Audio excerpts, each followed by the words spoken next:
vítam vás pri mojom novom, už nie novom, ale staršom komikse z 12 z roku 2012, 8.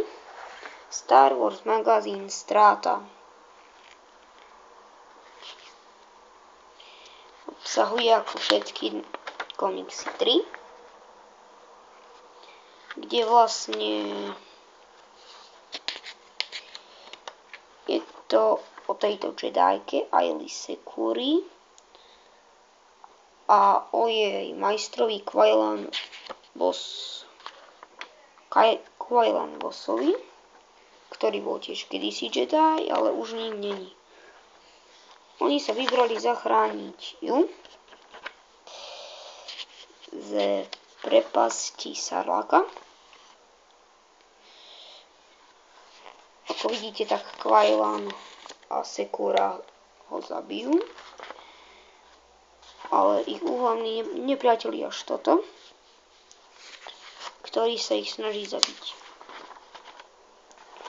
Vie ovládať emócie a dokáže ich zabiť. Keďže je to Jedi, tak vie ovládať silu, takisto potom tieto triky skúša aj na Aaylu, ale tá ho prepichne. Teda získajú plány separatistov. Potom tu máme komiks Povinnosť, čo je o tomto majstrovi Jedi, ktorý chce zachrániť iba svojich padavanov. Ale do cesty sa mu postaví Darth Vader, ktorý ho chce zabiť. Ktorý ho chce mať za svojho padavana.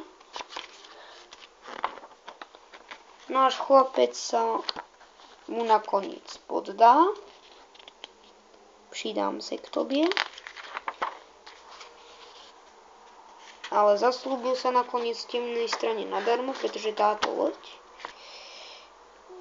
v ktorej boli jeho padavani, vybuchla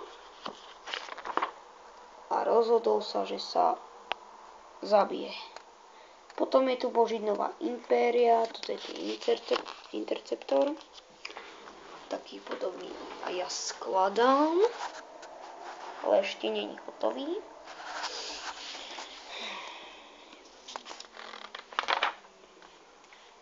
Toto je vlastne ten nový z Impéria.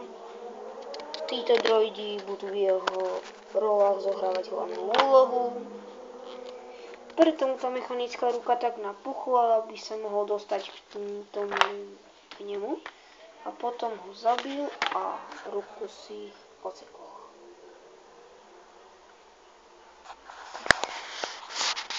Uvidíme sa v ďalšom dieli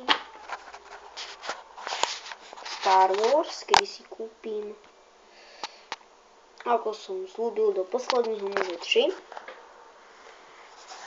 A uvidíte, ako budeme mať komiksy tam. Tak na budúce.